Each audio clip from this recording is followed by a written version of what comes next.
Adelante, doctor, por favor. Súper. Hola, buenas noches a todos. Bienvenidos a este su módulo de las enfermedades obscuras de la inflamación ocular. Yo soy el doctor Jorge Aguilera, presidente del Centro Mexicano de Enfermedades Inflamatorias Oculares. Puntos para recordar. Recuerden no escribir su número de consejo, no me voy a cansar de repetirlo. Con que se hayan registrado en el link para obtener los puntos es suficiente. En la última sesión o en las últimas sesiones por parte de la Sociedad Mexicana de Oftalmología se va a enviar la evaluación post curso para que la llenen, y con el registro y la contestación de ese test va a ser suficiente para que obtengan sus puntos del consejo. Entonces recuerden, no lo apunten, no es necesario. Recuerden que todo este mes, los días miércoles y jueves son las clases de inflamación ocular. Hoy tenemos una clase muy especial. Hoy fue o es la semana de las simuladoras. Ayer hablamos de sífilis. Hoy vamos a hablar de otra gran simuladora que siempre tenemos que tomar en cuenta, que es tuberculosis. Antes de que se me olvide, recuerden que este curso da 18 puntos para la certificación del Consejo Mexicano de Oftalmología. Mañana no hay clase, la siguiente clase es el próximo martes. Y para no quitarle más tiempo a nuestro gran ponente el día de hoy, les voy a presentar a todos ustedes al doctor Pablo Vaquero Ospina. Voy a hablarles un poquitito sobre su gran trayectoria. El doctor hizo oftalmología en la Universidad de Savannah. Él es colombiano, ¿de acuerdo? Y ese hospital es por parte del Hospital Universitario de la Samaritana en la ciudad de Bogotá, en Colombia.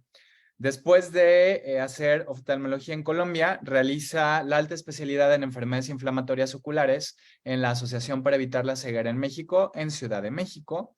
Y después decide hacer una segunda alta especialidad en el mismo hospital, pero ahora por la parte quirúrgica de retina y vítreo. Después de haber salido, él se queda como adscrito ahí mismo en la Asociación para Evitar la Ceguera algún tiempo, y actualmente él reside en la ciudad de Mexicali, donde realiza su práctica privada en la clínica Visión, allá en Baja California. Pablo, muchas gracias por aceptar la invitación. Te voy a dejar ahora el micrófono, todo tuyo, y cualquier cosa, aquí estoy. ¿Sale? Vale, Jorge, muchas gracias. Es un gusto para mí poderles hablar hoy de tuberculosis ocular. Es una de las enfermedades que todavía estamos aprendiendo a conocer y que durante la plática vamos a darnos cuenta de cómo ha ido evolucionando y de cómo ha sido importante el desarrollo de esta enfermedad para poder iniciar tratamiento o un diagnóstico. Y sabemos que la Mycobacterium tuberculosis es un bacilo ácido alcohol resistente, tiene un crecimiento lento y no móvil, y los humanos van a ser el principal o único reservorio significante o significativo, y sabemos que la propagación va a ser a través de aerosoles. Vamos a tener dos fases de la tuberculosis. La primera, que va a ser la latente, en la cual se va a quedar a través pues, de los macrófagos y de toda la respuesta inflamatoria, se va a quedar formando granulomas, y la enfermedad activa, que es la cual ya se va a diseminar a diferentes órganos. Como generalidades, es importante que sepamos que la tuberculosis es una causa muy importante de mortalidad a nivel mundial. Está dentro de las 10 primeras causas de muerte en el mundo, y antes de COVID o del SARS-CoV-2 era la primera causa infecciosa de muerte en el mundo. Hay que recordar que la tuberculosis pulmonar es la principal manifestación pues, de la tuberculosis. De los casos de tuberculosis extrapulmonar, incluyendo la ocular, es apenas el 20% de los casos. Y lo que hace difícil diagnosticar la tuberculosis ocular es porque no hay concomitancia o relación con la actividad pulmonar. Entonces, muchas veces es un reto diagnóstico porque, como lo vamos a ver también más adelante, no vamos a poder evidenciar muchas veces la micobacteria. Y en algunos casos, como es la coreyitis serpiginosa light, es una enfermedad que es paucivacilar y que su predominio va a ser por una reacción inflamatoria. Y sabemos que van a haber diferentes factores de riesgo para tener infección por tuberculosis, de los cuales van a ser alteraciones en el sistema inmune o pacientes que hayan tenido recientemente contacto con personas infectadas o contagiadas por Mycobacterium tuberculosis. Y es una lista que es bastante amplia y que pues igual está ahí en la CDC, pero cualquier enfermedad que produzca disminución en la respuesta inmune es un factor de riesgo para desarrollar tuberculosis ocular. En cuanto a epidemiología, 10.6 millones de personas han sido reportadas con tuberculosis. Hay una incidencia aproximadamente del 3.6%. Muertes al año de 1.6 millones de personas. Se cree que un cuarto de la población en general está con tuberculosis o ya sea latente.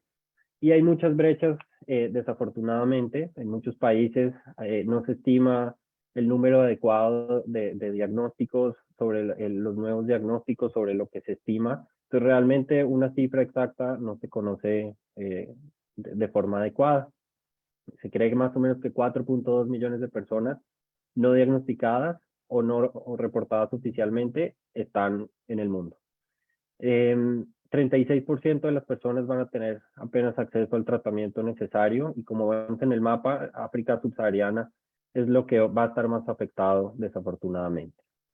Es la principal causa de muerte en pacientes con VIH, aproximadamente 187,000 muertes se han reportado. Y cuando aparece el COVID, hace toda la regresión de todos los avances que se habían generado en cuanto a tuberculosis en general.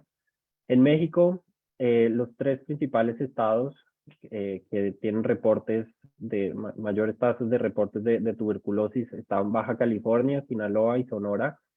Y en general los estados que están en fronterizos son los que más reportes de tuberculosis hay, debido a toda la migración y también algunas condiciones que pueden hacer en el norte, por ejemplo, donde hay más reportes de abuso de drogas intravenosas.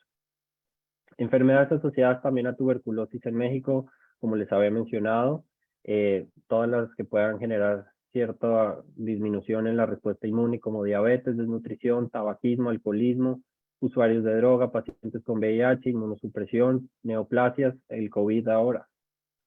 Y el ojo, o a nivel ocular, está reportado que el 0.4% del total de las tuberculosis en México representan pues las manifestaciones en ojo. Y bueno, asimismo como los estados más afectados en el norte también tienen afección en cuanto a mortalidad. Es un reto diagnóstico terapéutico porque muchas veces no sabemos qué hacer con los pacientes y han salido ciertos algoritmos que nos van a orientar y que los vamos a ir viendo poco a poco. Hay diferentes fenotipos y muchas veces lo que se describe, por ejemplo, en la India, va a tener una variabilidad clínica a lo que podemos llegar a ver acá en Occidente. El compromiso ocular puede ser diverso y el enfoque de esta plática va a ser más desde la superficie hasta la retina. Criterios diagnósticos, vamos a ver también que se han tratado de unificar los criterios diagnósticos para poder también unificar los criterios de tratamiento. Y bueno, pues lo que les mencionaba, va a haber mucha variabilidad de acuerdo a las regiones en las que veamos las manifestaciones. En cuanto a la etiopatogénesis, van a haber dos mecanismos, uno que es directo y otro que es indirecto. El directo va a estar relacionado con la micobacteria y es el que se va a generar a partir del granuloma ocular y en el cual se puede evidenciar la micobacteria directamente. Y esto pues se ha demostrado porque son pacientes que han respondido a terapia antituberculosa y pues con la presencia de la micobacteria a nivel sanguíneo periférico. Y el mecanismo indirecto, que va a ser una respuesta inmune específica de la retina, en la cual, por ejemplo, como les mencionaba, de enfermedades donde va a haber muy poca micobacteria, pero va a predominar como la reacción inflamatoria o autoinmune, como es el caso de la coroiditis serpiginosa light. Entonces, realmente vamos a tener muchas variantes en las presentaciones clínicas y de esto se ha creado principalmente un consenso y esto lo vamos a ir viendo a través pues, de la plática. Entonces, vamos a ver qué va a depender si, por ejemplo, el granuloma coroideo va a predominar la actividad de la micobacteria frente a, por ejemplo, un AMPI-like, en el cual va a haber un predominio de la respuesta inmune. Y en algunos, como la coroiditis serpiginosa like, en el cual va a ser, aunque sea pausivacilar, la respuesta con los esteroides también va a ayudar a mejorar estos casos. El diagnóstico siempre, y lo mencionaban también ayer, va a ser a través, pues siempre debe haber una sospecha diagnóstica. Si no hay una sospecha diagnóstica, pues nunca lo vamos a por lo menos a buscar. Se recomienda usar tanto el PPD como por ejemplo el cuantiferón para aumentar la sensibilidad y especificidad en el contexto, por ejemplo, de un fenotipo ocular de tuberculosis. Y nos debemos apoyar de algún estudio de radiología, ya sea radiografía de tórax o tomografía de tórax, como lo vamos a ver en las siguientes diapositivas. Y bueno, pues el gold estándar sería poder ver la micobacteria directamente. Sabemos que los cultivos se pueden tardar mucho y algunas muestras, por ejemplo, como el GeneXpert o PCR, no están disponibles en todos los centros, en algunos casos son muy costosos y desafortunadamente hasta el momento no hay ninguna prueba que sea 100% sensible y específica para estos casos, pero sí nos podemos ayudar de muchas de estas herramientas.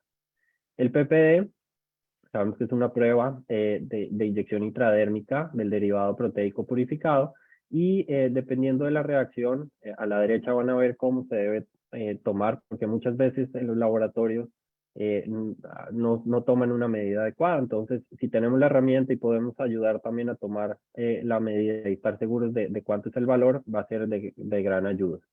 Entonces, dependiendo de la induración, si va a ser de 5, 10 o de 15, vamos a tener una sospecha diagnóstica. Si es mayor a 15, va a ser positivo en personas sin ningún factor de riesgo para tuberculosis.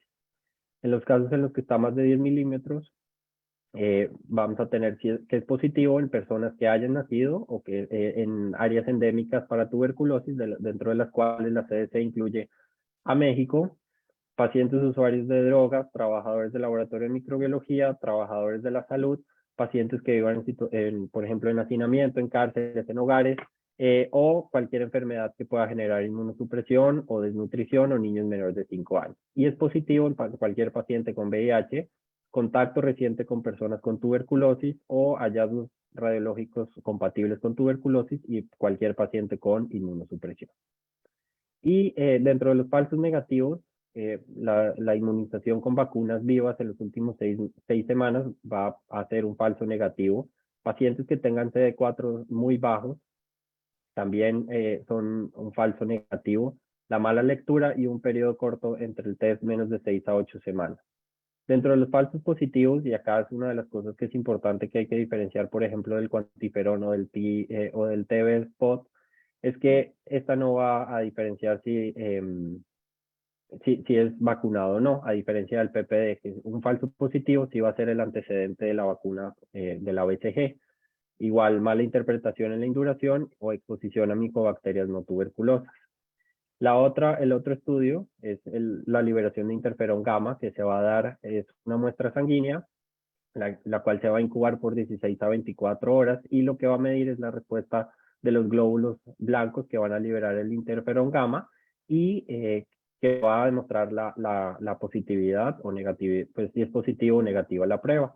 La desventaja, pues es que no va a diferenciar si es una activa o latente, pero pues desafortunadamente ahorita lo que nos ayudaría sería, por ejemplo, una vaciloscopía, pero sabemos que muchas veces más del 90% no van a tener relación pulmonar, entonces la vaciloscopía realmente no va a ayudar en tanto. Una de las dificultades es el costo, sin embargo, cada vez se vuelve más accesible estas pruebas y la van a reportar como positiva o negativa. Y algunas de estas, ahí está el NIL-TUB, el TB antigen-TUB y el mitogen-TUB, que son como los valores que van a aparecer en estas pruebas y que nada más que van a ser como los controles de esta misma prueba en sangre. La sensibilidad va a ser del 82% y especificidad del 76%. Está hablando de tuberculosis en general, no solamente de la ocular. Dentro de los falsos negativos, pues va a estar, ahí están invertidas las diapositivas, pero va a ser de acuerdo a la alergia, si hay inmunosupresión o conteo de CD4 muy bajo, si hay alteraciones en el transporte de la muestra o si hay un falso positivo, el efecto booster por el antígeno, estos dos antígenos. En cuanto a las imágenes de radiología, se ha descrito que puede llegar a ser útil cuando se demuestra que ya está como cicatrizada la tuberculosis y que puede ser un apoyo dentro de los criterios diagnósticos que ahora vamos a ver. En el COTS-1, que es un consenso que se realizó, encontraron que la tomografía es más, puede demostrar más hallazgos de tuberculosis inactiva más que la radiografía de tórax. Y el PET o el PET scan pues no va a agregar ningún dato. Y lo que podemos encontrar a nivel de radiografía de tórax es este granuloma que se puede formar sobre todo en los ápices, que es el foco de Ghosn. Y en nivel de tomografía también se pueden ver cavitaciones o alteraciones pulmonares, por lo que igual cualquiera de las dos puede llegar a ser útiles para demostrar que hubo un antecedente de tuberculosis pulmonar. En cuanto a las muestras oculares, pues el gold standard pues, debería ser el cultivo, poder ver la micobacteria, pero realmente sabemos que tienen baja sensibilidad, es un periodo muy largo de incubación y se han creado diferentes tipos de pruebas, pues son técnicas de amplificación de ácidos nucleicos para tratar de demostrar la relación de la tuberculosis, por ejemplo, ocular, con la actividad sistémica. Hay diferentes pruebas y algo que es bien importante es que cada una de estas pruebas ha ido avanzando y también, además de demostrar que la presencia de la micobacteria muestran resistencias inicialmente el GeneXpert a la rifampicina, pero hay una nueva prueba que se está generando que también está pudiendo demostrar resistencias a la isoniazida, que como vamos a ver, son muy importantes también para el tratamiento de la tuberculosis y que si hay resistencia, pues va a generar también una alteración muy importante. Desafortunadamente, y como les había mencionado, la PCR va a tener tiene por ahora poca estandarización. Los primers de cada una de las muestras todavía varían de acuerdo a cada uno de los laboratorios, entonces sí pueden ser de ayuda diagnóstica, pero todavía no hay una como ideal para este tipo de muestras. En cuanto al tratamiento de primera línea, son los 4 medicamentos en la fase intensiva, que inicialmente van a ser de 8 semanas, y una fase de sostén de 18 semanas. Un metaanálisis que se publicó recientemente demostró que el tratamiento con, para tuberculosis disminuye las recurrencias y la inflamación y está asociado a una resolución completa de la inflamación. Las tasas de éxito van a variar de acuerdo a si son menores o mayores a 6 meses el tratamiento, por lo que se aconseja que el tratamiento cuando hay tuberculosis ocular sea mayor a 6 meses para disminuir las recurrencias y la inflamación.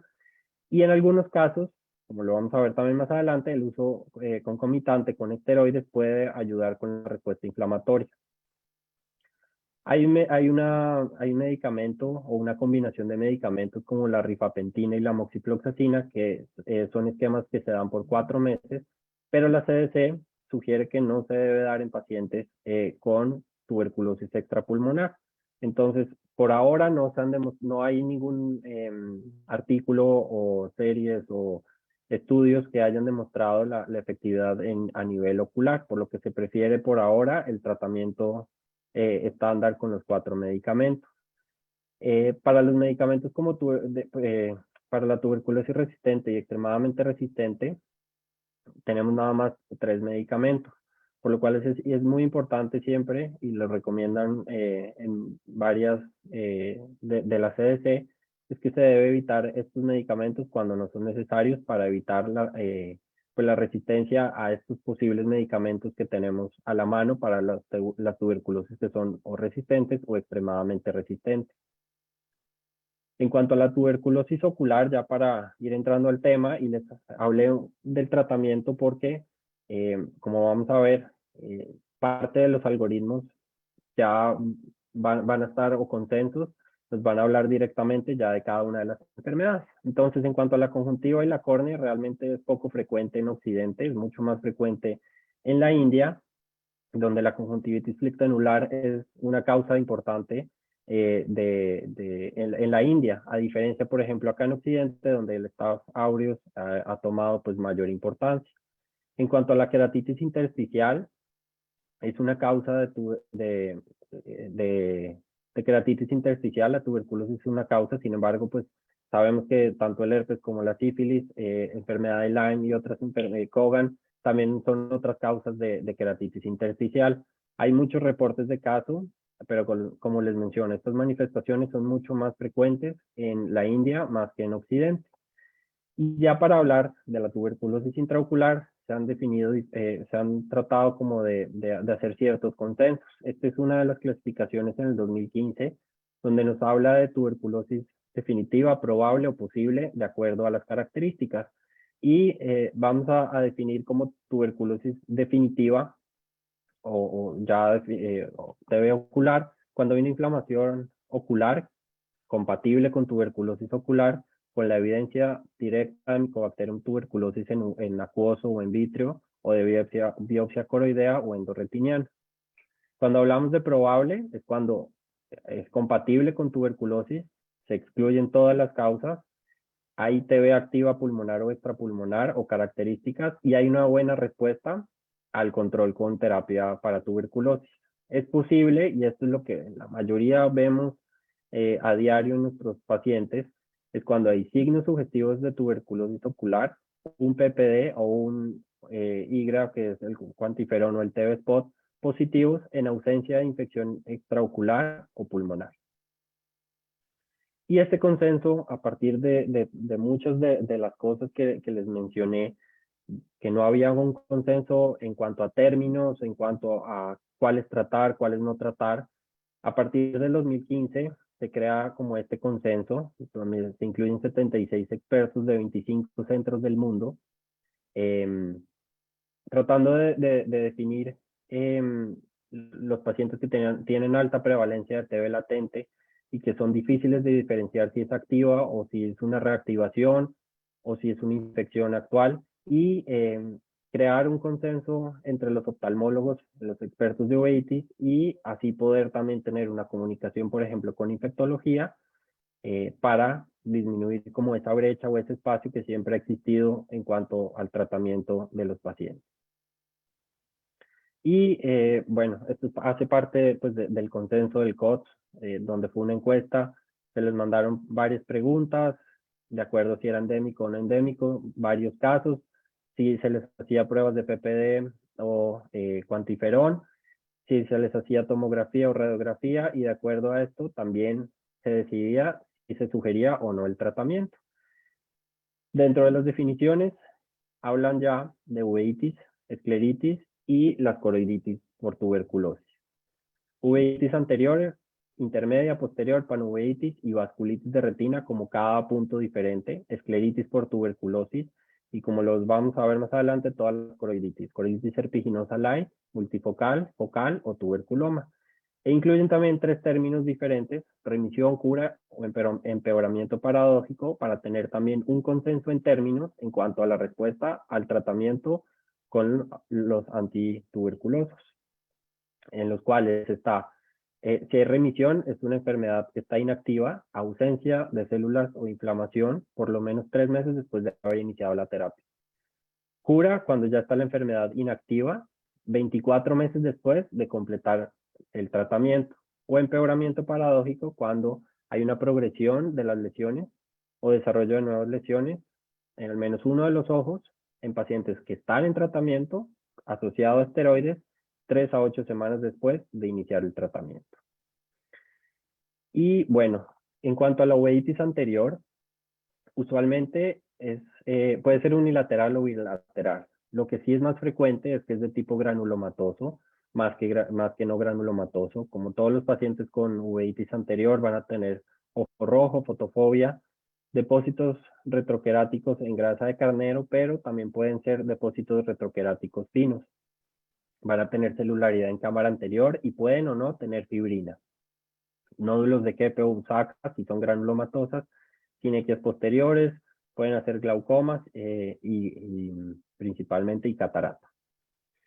Y arriba a la izquierda está un código QR, ahí es donde va a enviar a una de las páginas que se creó a partir del COTS, que es el consenso para la tuberculosis ocular, y en el cual van a se los voy a enseñar al final, pero van a ir metiendo cada uno de los datos de los pacientes, si tiene uveitis anterior, si es primer episodio, si es recurrente, de acuerdo al test, si el PPD es positivo, si el cuantiferón es positivo, si hay hallazgos en radiología o no, y si es paciente que está en área endémica o no. Por ejemplo, acá en México estamos en área endémica, y de acuerdo a esto vamos a ver que va a haber un consenso o un mediano consenso para iniciar tratamiento. Y este es uno de los ejemplos de, por ejemplo, de uveitis anterior, en el cual el primer episodio de los pacientes, tanto en área endémica o no endémica, con pruebas positivas, antecedente o no, pues como de cicatrización o de foco de Gone en radiología, hay un consenso moderado. Lo que sí es un consenso absoluto es que los pacientes con uveitis anterior que tienen episodios recurrentes, ya sean en áreas endémicas, no endémicas, con un PPD positivo, un cuantiferón positivo y alteraciones en radiología, pues radiológicas, sí se debe iniciar tratamiento para tuberculosis. Y recordar que debe ser por más de 6 meses. La respuesta la vamos a ver más o menos y se debe empezar a ver durante los primeros 2 meses. También la uveitis intermedia es causa pues, de tuberculosis ocular, o la tuberculosis ocular produce uveitis intermedia más bien.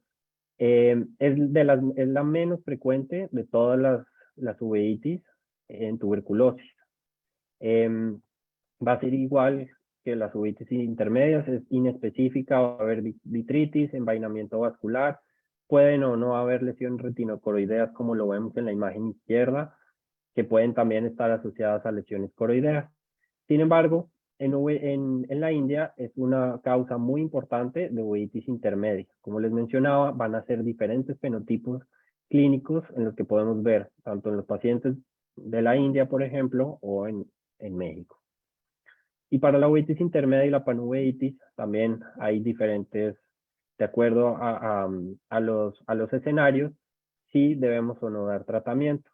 En las panuveitis, si es endémico o no endémico y con todas las pruebas positivas, se sugiere que los pacientes deben recibir tratamiento para tuberculosis. En cuanto a la vasculitis de retina, es muy importante recordar que es una causa también, principalmente oclusiva, a diferencia de los pacientes caucásicos, que no van a presentar vasculitis oclusiva. Va a ser de predominio en venas, más que en arterias. Clínicamente podemos ver envainamiento vascular, exudados, hemorragias, y puede o no haber coroiditis adyacente a la vasculitis en parches. Puede estar asociado también a edema macular, neovascularización retiniana del nervio óptico, hemorragia vítrea, desprendimientos de retina traccional o glaucoma neovascular, como complicación de cualquier pues, vasculitis oclusiva. Y en los casos, por ejemplo en el COT, en los casos en los que están asociados a tuberculosis, no debe llamarse enfermedad de Ills, sino vasculitis secundaria, pues, no, asociada, perdón, a tuberculosis. Y este es el caso de una paciente de Guerrero que ya había sido tratada para tuberculosis y que tenía en su radiografía un foco de Gone, y vemos en la angiografía con fluoresceína una vasculitis de retina de predominio venoso. En este caso, la paciente no había recibido tratamiento con esteroide, lo cual se asoció y se completó el tratamiento para tuberculosis. Y también está este consenso, que igual, si lo quieren, ahí está en el código QR, que los manda igual a la página, para ver en qué casos se sugiere, hay consenso o no consenso, para iniciar tratamiento para la tuberculosis en los pacientes con vasculitis. Donde hay un consenso absoluto es en los pacientes que tienen una vasculitis retiniana con pruebas positivas, con cambios en radiológicos y en áreas endémicas. La escleritis también es importante asociarla a la tuberculosis y siempre se deben descartar en los casos de escleritis, aunque no es tan frecuente, sí se debe sospechar. El diagnóstico siempre pues, es presuntivo y la historia clínica nos va a ayudar mucho a orientar el diagnóstico. Se puede iniciar, o sea, además del tratamiento para la tuberculosis, y se puede asociar con esteroides siempre y cuando se hayan descartado todas las causas infecciosas previamente. En los casos de escleritis se va a deber secundario a la diseminación hematógena, pero también puede haber una reacción inmunomediada de antígenos de micobacterias circulantes. En una revisión del 2009 al 2020 de la literatura hay 22 casos reportados, de los cuales son más mujeres. Predomina la escleritis nodular sobre la escleritis con necrosis, y como les mencionaba, ahí no siempre se pueden confirmar los casos. De estos eran 13 casos probables porque tenían pruebas positivas de PPD, cuantiferón y cambios en radiología. 9 fueron confirmados por 100 Nielsen, otros por cultivo y otros por PCR, de los cuales no todos tenían positivo ni el PPD ni el cuantiferón. Muchos de estos pueden ser diagnósticos presuntivos solamente. Algunos de estos pacientes también habían recibido tratamiento con esteroide y 3 de ellos terminaron en enucleación. Este es un caso también que vimos en el Hospital de la Ceguera con el doctor Tawada, donde es una paciente que llegó el ojo derecho en percepción de luz, el ojo izquierdo en 20/25, y vemos que en el ojo derecho tenía una escleritis nodular con la presencia de un absceso escleral, y vemos en ecografía que también tenía una importante pues extensión hacia la cavidad vítrea. El ojo izquierdo tenía una vasculopatía oclusiva también. Se puso láser en el izquierdo, se hicieron pruebas, el cuantiferón salió positivo y el PPD en 15 milímetros. La radiografía de tórax estaba negativa, y cuando hicimos pruebas de 100 Nielsen en la zona donde estaba el absceso escleral, salieron negativas, pero igual se dio tratamiento para la paciente, y el ojo derecho desafortunadamente terminó en nucleación y el izquierdo en 20/25. Y este es un algoritmo que está en este artículo, donde habla pues, de cómo abordar los pacientes con escleritis y tuberculosis. Cuando hay una mala respuesta a los esteroides, pacientes con antecedente o exposición a tuberculosis o que están en áreas endémicas, y cuando se han descartado otras causas de escleritis y hay una alta sospecha, hay que ver si está con necrosis o sin necrosis. Cuando hay necrosis, se puede igual tomar muestras, también PCR o cultivos o histopatología. Y pues obviamente todos estos pacientes deben ser también estudiados con PPD, cuantiferón, radiografía de tórax o tomografía. Si hay mejoría o no, se puede asociar también esteroide después del inicio del tratamiento para la tuberculosis.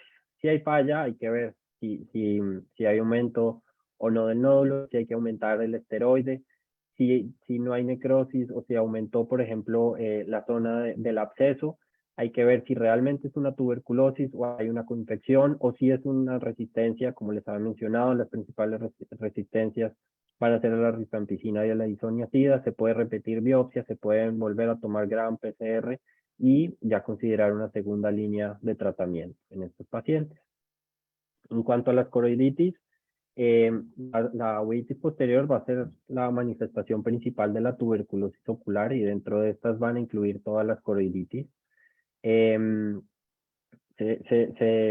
dice pues que la tensión alta de oxígeno va a hacer que favorezca el crecimiento pues, de la micobacteria, y que, como les había mencionado inicialmente, puede ser un mecanismo tanto directo como indirecto, y que alguno de los dos puede predominar, y por eso van a tener una respuesta adecuada o al tratamiento para la tuberculosis, y muchos de estos pacientes van a necesitar también tratamiento con esteroides.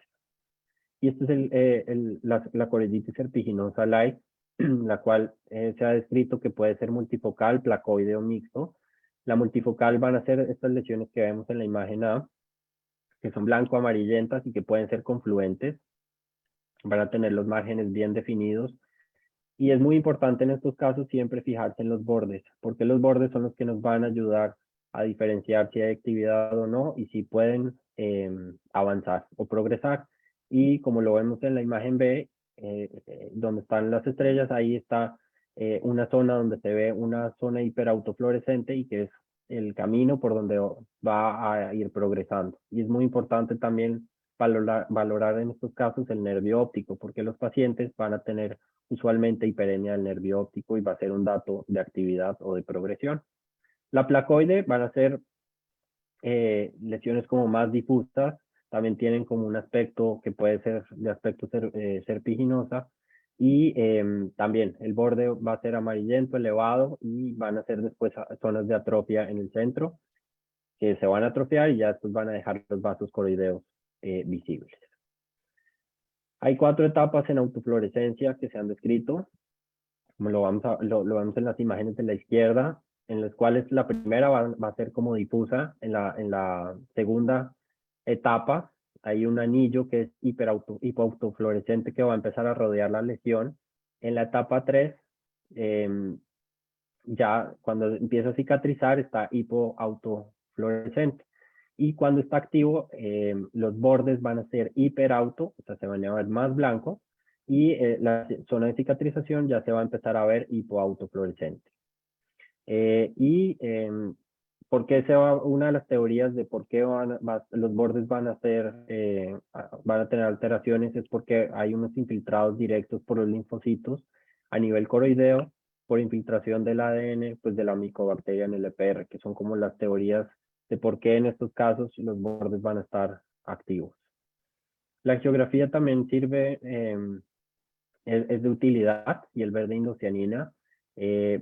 Usualmente las lesiones activas van a ser hipofluorescentes en etapas tempranas, y en las tardías van a ser hiperfluorescentes con bordes pues más difusos. Ya cuando hay cicatrización, usualmente hay un defecto en ventana por el daño del epitelio pigmentario, entonces vamos a ver que en la angiografía, tanto en etapas tempranas como en tardías, no va a haber cambios fluorangiográficos.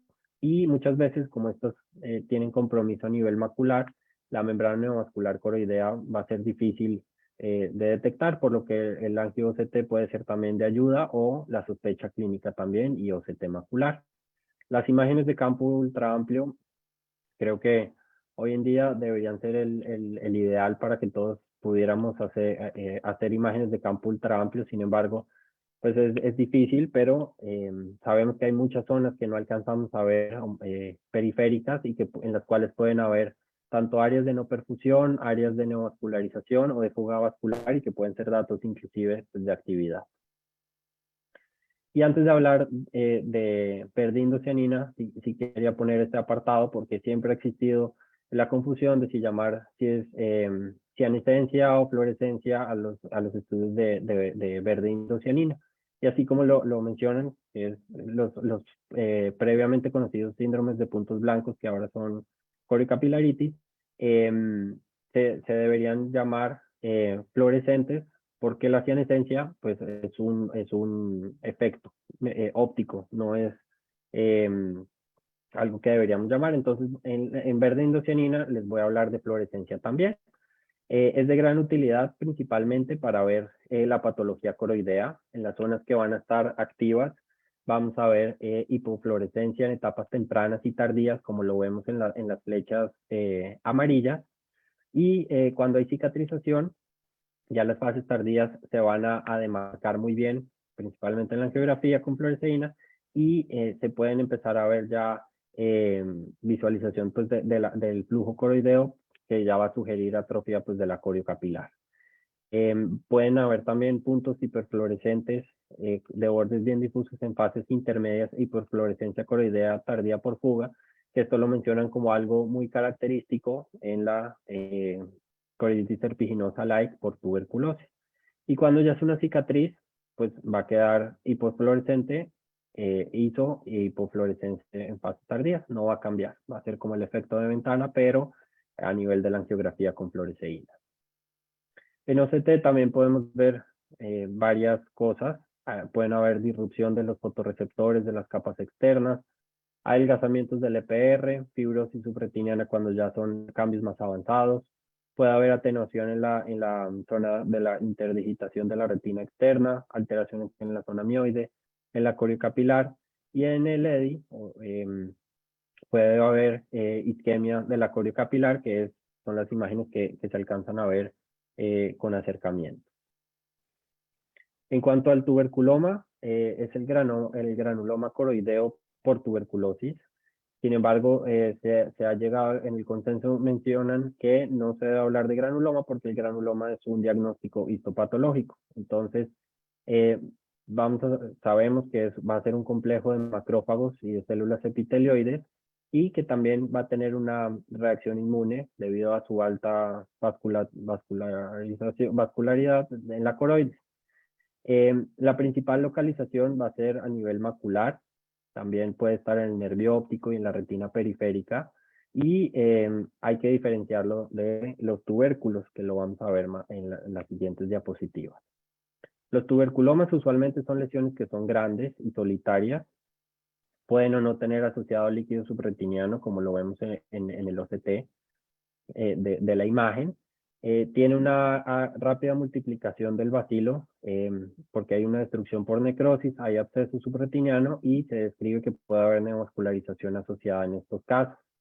En la angiografía podemos ver hipofluorescencia temprana con hiperfluorescencia tardía, que indica que hay datos de actividad.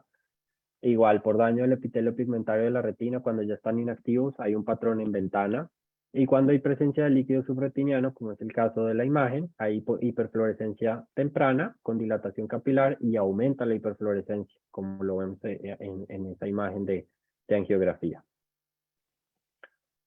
Los tubérculos, principalmente se ha descrito en tuberculosis miliar, donde hay una diseminación hematógena del bacilo, en la cual no hay inflamación ocular.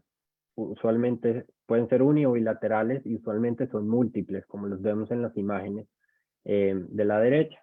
El tamaño, a diferencia del tuberculoma, son mucho más pequeñas, son lesiones blanco-grisáceas múltiples, rodeados por un anillo de inflamación, y como vamos a ver, igual el anillo de inflamación puede ser en autofluorescencia, puede ser los bordes hiperautofluorescentes, y cuando hay ya una cicatrización pueden haber grados variables de pigmentación. Para el tratamiento de esta, tanto de la choroiditis serpiginosa laex, la choroiditis multifocal o focal o el tuberculoma, sí se sugiere, acá está el concepto, que por ejemplo un PPDI o un cuantiferón, por ejemplo, en los casos de choroiditis serpiginosa laex, sí se debe dar tratamiento. En la choroiditis multifocal o focal, con un test, un PPD positivo, un cuantiferón y pruebas de radiología, se debe dar tratamiento. Y en los casos de tuberculoma, ya sean si endémicos o no, se puede dar tratamiento con PPD positivo o cuantiferón y sí debe haber alteraciones a nivel radiológico. En cuanto al VIH y la tuberculosis, es importante también porque es un grupo de población que tiene una alta mortalidad, sobre todo la pulmonar. Van a tener un riesgo pues, por reactivaciones de TB latente mucho más en los pacientes que no son tratados con terapia antirretroviral. Puede aparecer en cualquier conteo de CD4 de pacientes con VIH. En los pacientes, por ejemplo, que tienen VIH, sale una prueba negativa con menos de 200 CD4 y que no tienen tratamiento para anti-TB, se sugiere que se debe repetir la prueba una vez que tengan los CD4 por encima de 200 y una vez iniciada pues, la terapia antirretroviral. El tratamiento para este grupo de pacientes va a ser igual a los pacientes que son VIH negativos. Deben recibir el mismo esquema de tratamiento. El tratamiento para la TB se debe dar antes que los antirretrovirales, dentro de las primeras 8 semanas siguientes al tratamiento, y cuando hay menos de 50 CD4, se inicia la terapia antirretroviral y en un plazo de 2 semanas se inicia el tratamiento para la tuberculosis. Y esto es lo que les había mencionado. Es la publicación de donde mencionan, es como un calculador del consenso para los pacientes con tuberculosis. Muchas gracias.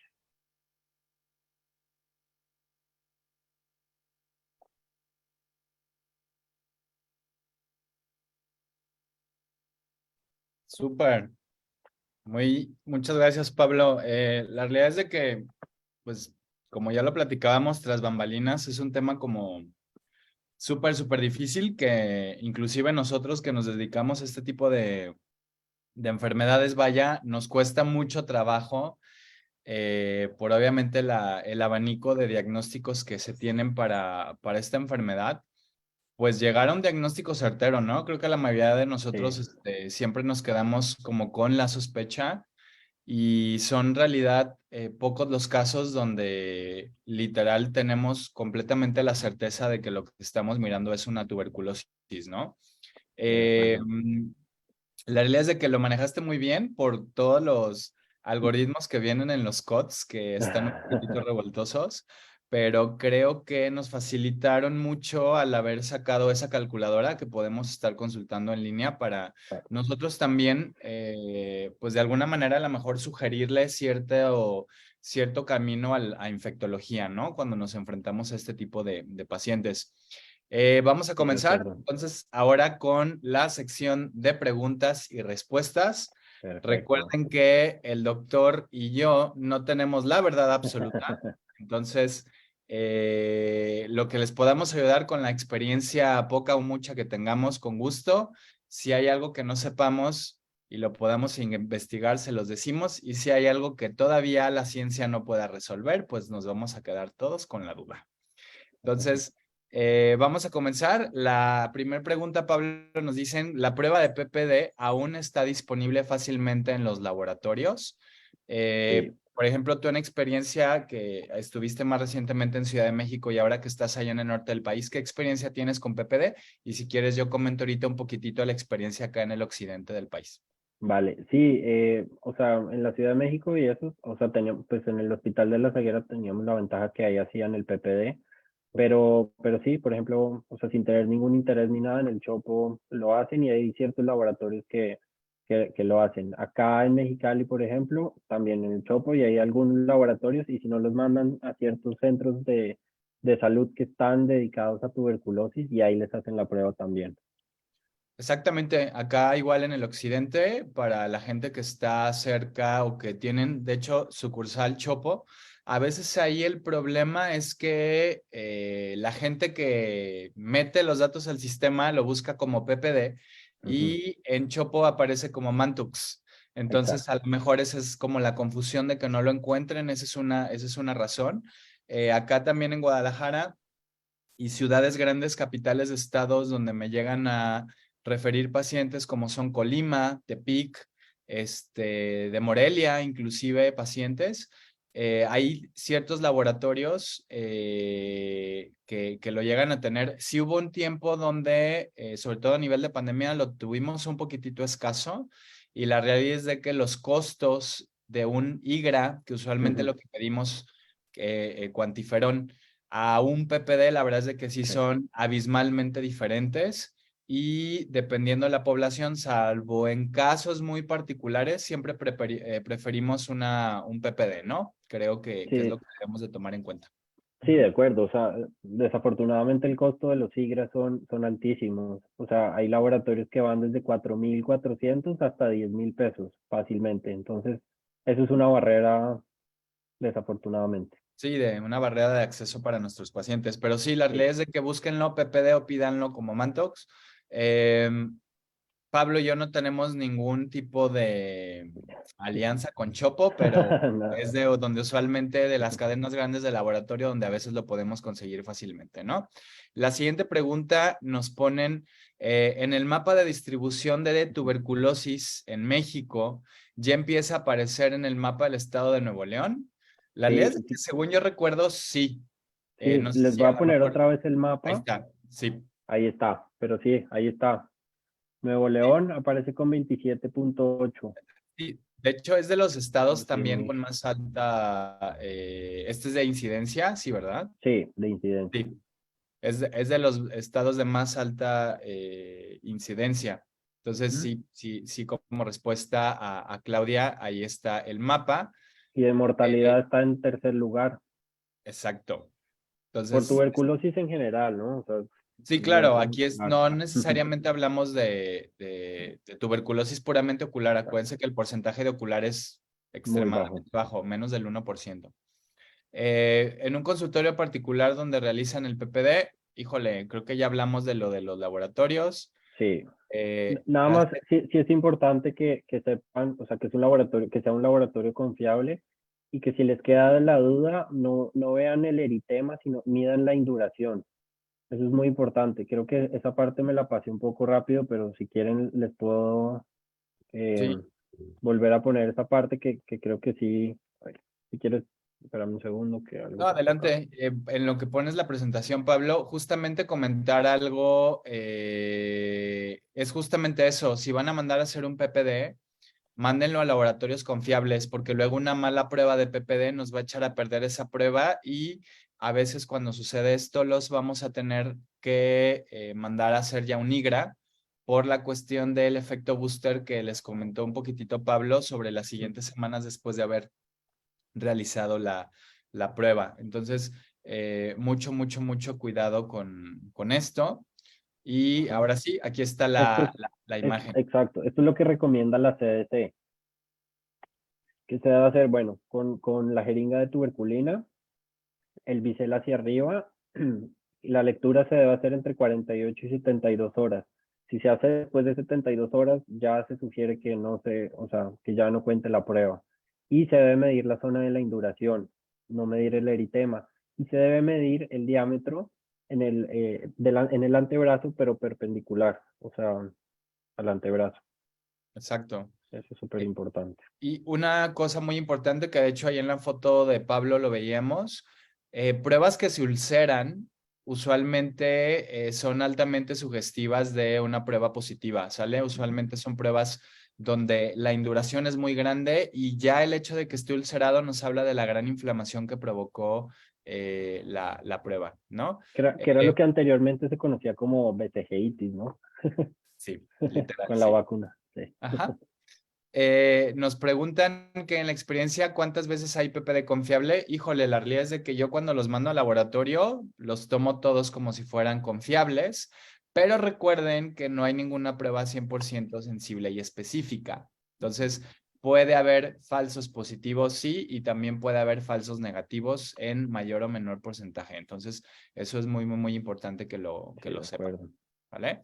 La Y lo que siguiente. les mencionaba también, que se debe, o sea, si existe la sospecha, un PPD positivo, siempre se debe confirmar o hacer un estudio adicional con el IGRA y de una vez, si se puede tomografía de tórax, mucho mejor. Realizarla. Sí, recuerden que la tomografía es muchísimo más sensible para lesiones pulmonares que la propia radiografía, ¿no? A veces también por cuestiones de recursos, mandamos a hacer primero una radiografía antes que una tomografía. La siguiente pregunta, Pablo, nos dicen, debido a la gran población que tenemos, porque aquí en México tenemos la BCG y el alto índice de falsos positivos que conlleva, ¿se debe de realizar este paso en la evaluación del paciente? O sea, Mm, la realidad es que, o sea, debido a la población, o sea, el PPD, o sea, no sabemos realmente muchas personas si tienen o no la vacuna. Eso es algo difícil, o sea, está la cicatriz en algunos. Por ejemplo, después de ciertos años ya no se aplicó la vacuna. Entonces yo creo que igual yo siempre pido los dos. Yo usualmente pido, dependiendo de esto, Depende pero de yo la... usualmente, Ajá, ajá, dependiendo, acuérdense que deben de individualizar cada paciente, sí. pero yo usualmente sí pido un PPD, ¿sale? Yo los derivo para infectología, pero obviamente el escaneo sistémico, y ya infectología, acuérdense que este tipo de cosas son importante el tratamiento multidisciplinario. Ya infectología, perdón, muchos de estos pacientes los evalúa y a veces Infecto decide dar tratamiento directamente o a veces sí les pide los IGRAS, les pide la tomografía, les llega a pedir VARES, pero ya Ujú. usualmente, antes muy al inicio sí yo me hacía cargo de esto, pero la realidad es de que ahora con mis infectólogos de confianza, ellos son los encargados de hacer el escaneo y el rastreo sistémico, pero sí, sí les recomiendo que a pesar de que somos población endémica, a pesar de que somos población con aplicación de BCG, sí empiecen con un PPD, PPD, ¿de de acuerdo? acuerdo. Sí, Muy bien, y es muy importante, o sea, creo que esas cosas han ido cambiando con los infectólogos, porque antes teníamos esa barrera, pero creo que ya cada vez van entendiendo un poco más lo que vemos nosotros en el ojo para ayudarnos con el tratamiento. Entonces, creo que es exactamente. súper importante lo que Y la decían. comunicación, ¿no? Decirles, Sí. o sea, tener a tu infecto de confianza y comunicarle, oye, ¿sabes qué? Esto, por ejemplo, tiene cara de tuberculoma, ¿no? Si es un tuberculoma, pues a lo mejor que le den tratamiento completo. Oye, ¿sabes qué? Esto puede ser un espectro de una tuberculosis latente y a lo mejor ahí no inician el DOT-VAL fase intensiva, sino a lo mejor nada más le dejan o isoniazida o rifampicina, pero eso ya es mucho para valoración de De infectología. infecto, total. Ujú.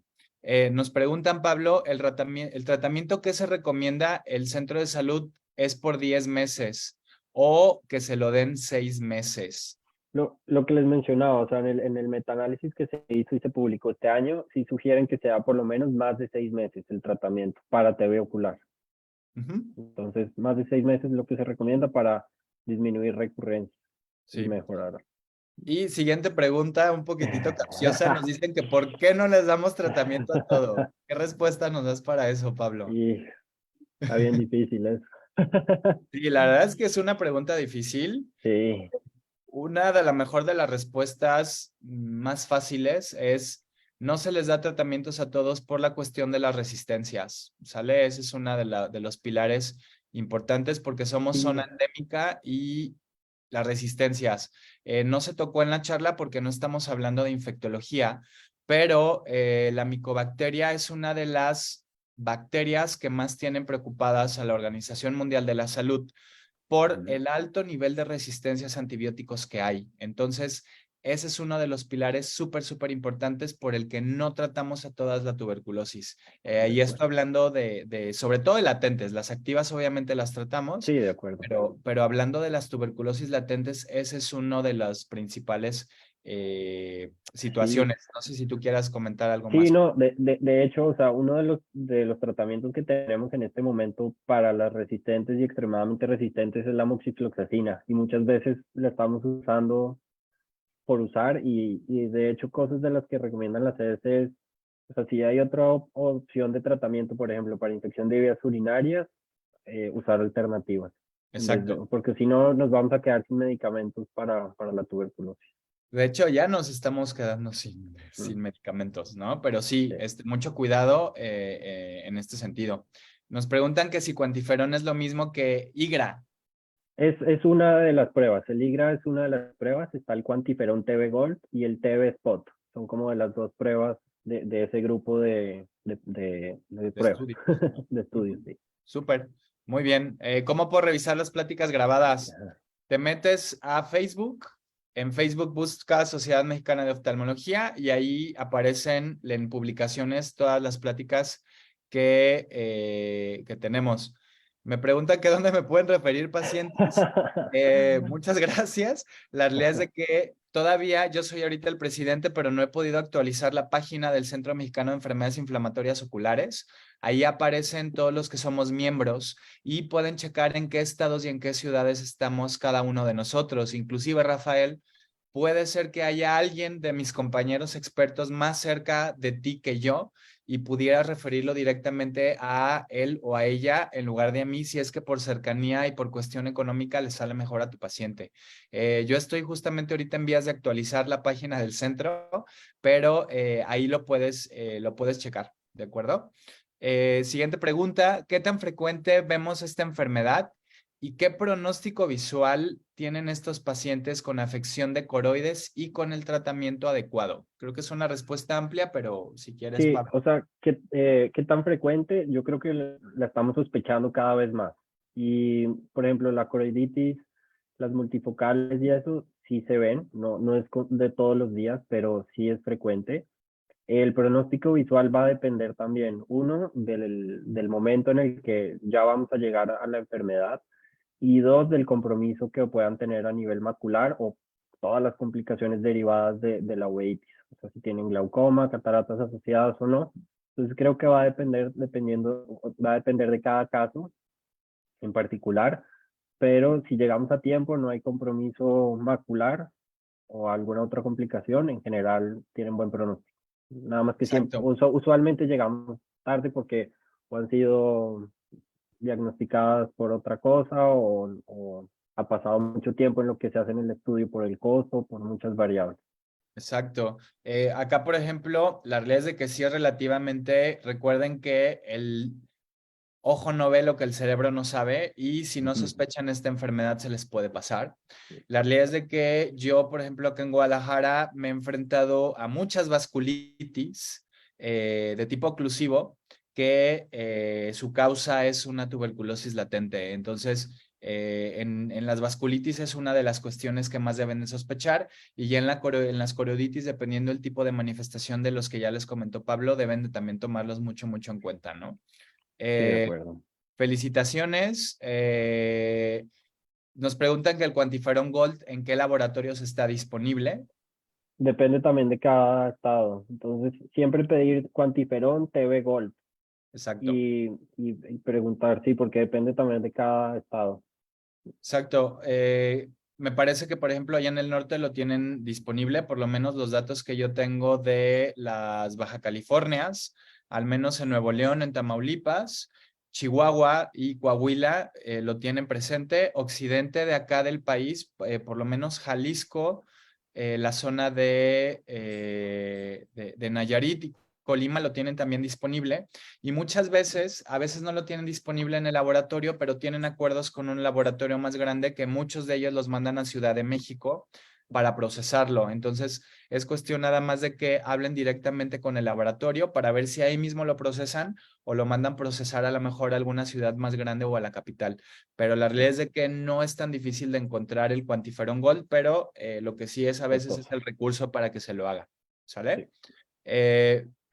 Gran plática, felicidades. El abordaje para una TB latente sería PPD más SIGRA más estudio de imagen de tórax. ¿Qué nos puedes comentar sobre Sí, eso? o sea, pues depende también de cada caso, pero sí, lo que hablábamos. O sea, inicialmente pedir PPD, si tenemos la alta sospecha o sale positivo el PPD, pedir el IGRA y complementarlo con, de preferencia, tomografía de tórax. Exacto. Sí. Nos preguntan que cómo consideramos un laboratorio confiable. Sí, Híjole, ahí a lo mejor parte de la respuesta que yo personalmente les puedo dar, chequen que esté certificado, ¿sale? Sobre todo para este tipo de estudios específicos, qué certificaciones de calidad tiene. Chequen que a la hora de que les dé los resultados de las pruebas que se hacen, vean la técnica con la que se hizo el estudio, el aparato con el que se hizo el estudio, si tiene controles, como por ejemplo el TB Gold, que hay los un tubo de tres control, pruebas. les Ajá. tiene que especificar los cortes de control, los cortes de positividad, suero de paciente, suero de control y el resultado de la prueba. Y les tiene que especificar también súper, súper bien el aparato con la que se hizo o la técnica con la que se hizo, ya sea, por ejemplo, TV Gold, GeneXpert, bla, bla, bla, bla, bla, todas las que hay. Y una cosa bien, bien, bien importante, también tiene que tener el químico farmacobiólogo o el médico que esté a cargo del laboratorio y que venga, pues a lo mejor ya firmado digitalmente el resultado. Entonces son varios parámetros que tienen que tomar en cuenta para esto.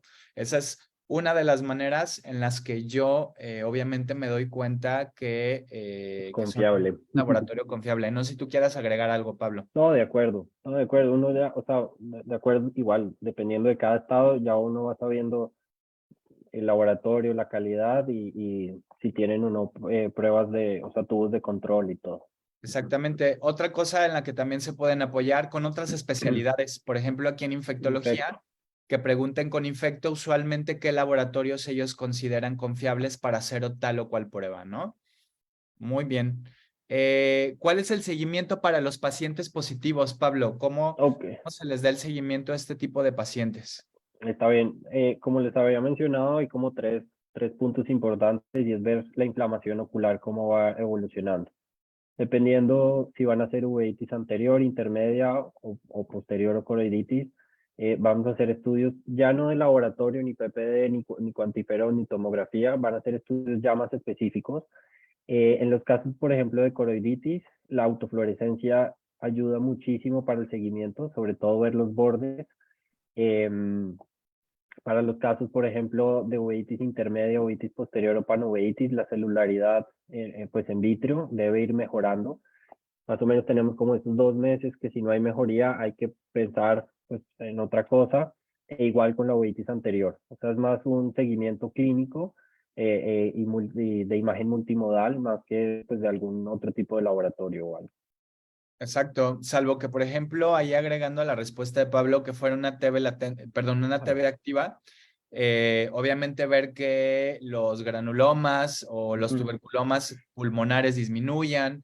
Si exacto, tuvo, por ejemplo, ya me han tocado pacientes que han tenido derrames pleurales, plurales. obviamente que los derrames pleurales vayan disminuyendo, que la capacidad pulmonar mejore, que, no, que se quite la fiebre, que se quiten los síntomas sistémicos, ¿no? Entonces, tiene que ver mucha diferencia si es TB latente, si es TB activa, pero a nivel ocular, lo que les comentó Pablo.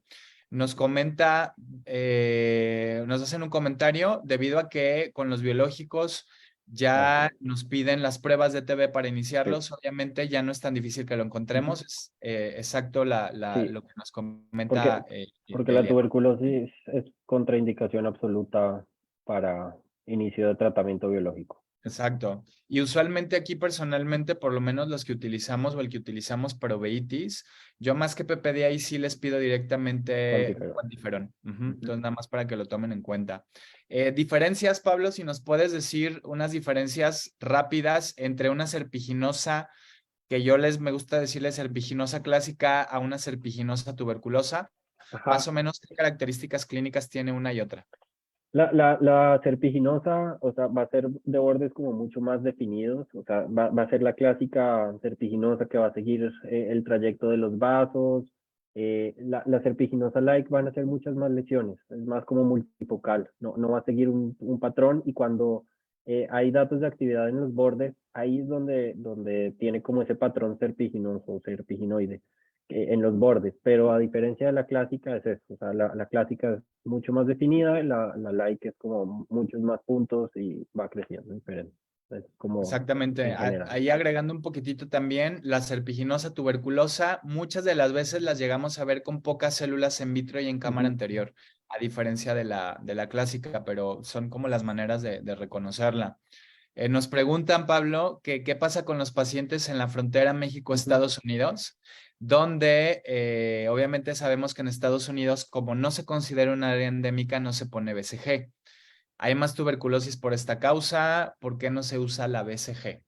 Hay más tuberculosis y lo que describen es por toda la migración que hay. Hay datos que hay más uso también de drogas intravenosas y eso es lo que la CDC y en general los artículos refieren en cuanto a mayores casos en la frontera norte de México. Exacto. Siguiente comentario, nos dicen que una de las causas, muchas gracias por tu aportación, Laura, es que también los medicamentos para TB llegan a ser tóxicos, ¿no? Y sabemos también nosotros como oftalmólogos los efectos que puede llegar a tener en un momento dado el etambutol. Pero Ujú. sí, esa podría ser también otro motivo por el que, además de las resistencias que les hablamos, porque no los dejamos de manera, Ujú. pues, pues cotidiana, ¿no? Sí, de acuerdo. Eh, por el tipo de pacientes que revisan, ponente y coordinador, se realizan periódicamente. Ah, que si yo me realizo PPD y Pablo también. La realidad es de que no, yo me lo he hecho solamente 2 veces en mi vida y las 2 veces he estado positivo, pero recuerden que nosotros somos personal de salud, entonces nosotros tenemos casi sí o sí TV latente por el hecho de los medios en los que estuvimos, sobre todo si somos médicos a nivel de preinternado, internado, de estar en contacto con pacientes con tuberculosis. Tuberculosis. Entonces, la realidad es de que yo sí me conozco PPD positivo, no he tenido ningún síntoma, seguramente ahí traigo la TB latente, pero mientras no me aparezca algo, la realidad es de que ya lo consulté con infectología y no me recomiendan que tratamiento. Ya sea a lo mejor me da uveitis, ya será otra cosa, pues, pero por el Yo momento, nunca me he hecho un PPD, dato curioso. muy bien. Nos preguntan que si iniciamos tratamiento antifímico en uveitis anterior por TB, y creo que ahí la respuesta sería Depende. totalmente, ¿no? Y recuerden la calculadora, esa calculadora nos ha dado mucha paz para ver los algoritmos de tratamiento y ver si se recomienda Sí, tratamiento, no hay consenso, si hay consenso, ¿no? sí, sobre todo, o sea, es como una guía, porque muchas veces no sabemos qué hacer, pero creo que, o sea, las uveitis recurrentes en áreas endémicas y que ya se ha descartado absolutamente todo, yo creo que sí vale la pena, pero depende obviamente de cada caso. Súper. Lo siguiente nos dan un pequeño caso clínico donde hay disparidad entre lo que vemos de infectología y lo que vemos en inflamación. Aquí la realidad es de que Ana Fabiola Aguirre, la recomendación sería si se lo puedes mandar a alguien de inflamación ocular para ver si pudiera ser algún síndrome de puntos blancos y saber exactamente qué tipo de puntos blancos. Si el paciente ya usó tratamiento antifímico y las lesiones siguen, lo más probable es que sí va a ser inmunológico, pero la recomendación es de que si ya se está saliendo de tus manos, creo que lo ideal sería la derivación. Sí, porque Entonces, hay una línea muy delgada entre iniciar esteroide y no esteroide, y creo que ahí esa línea, cuando ya se va a cruzar y no están seguros, creo que pues los que tenemos un poco más de experiencia podríamos ayudar en estos casos. exactamente. Felicidades por tu plática. Nos hablan de una Ujú. neuropatía óptica por TB latente. Se trató con isoniazida, Sí, pero se suspendió tratamiento por hepatitis tóxica. sí, ¿Qué tan frecuente es esto? Híjole, la realidad es de que en mi experiencia es algo frecuente sí, las muy frecuente. alteraciones por antifímicos. En la experiencia que yo también tengo con mi infectólogo de confianza, no sé si tú, Pablo, ahorita a ver qué nos comentas, muchas veces hemos visto alteraciones de las transaminasas, Ujú. pero a veces no se suspende el tratamiento si no son alteraciones tan importantes y solamente les está haciendo Seguimiento. infectología, control estricto Ujú. de las transaminasas. Si se Sí, llegan a elevar a veces más de las basales o de las primeras alteradas, a veces sí se decide suspender el tratamiento, pero exacto. el hecho de que se eleven no siempre es una indicación absoluta de suspender los antibióticos. No sé tú, Pablo. Sí, En ese totalmente de tema. acuerdo. Les hacen seguimientos con pruebas de funcionamiento hepático Ujú. y usualmente estos pacientes, o sea, se deja más o menos como en el límite a los 6 meses y ya, ahí ya se puede suspender. O sea, tampoco es que sea estricto que sean más de 6 meses. Si, por ejemplo, en estos casos y con el infectólogo se llega al acuerdo, pues 6 meses y ya. Exacto.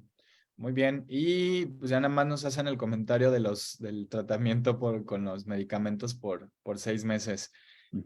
Pues creo que estamos muy en tiempo para dar, es la última pregunta.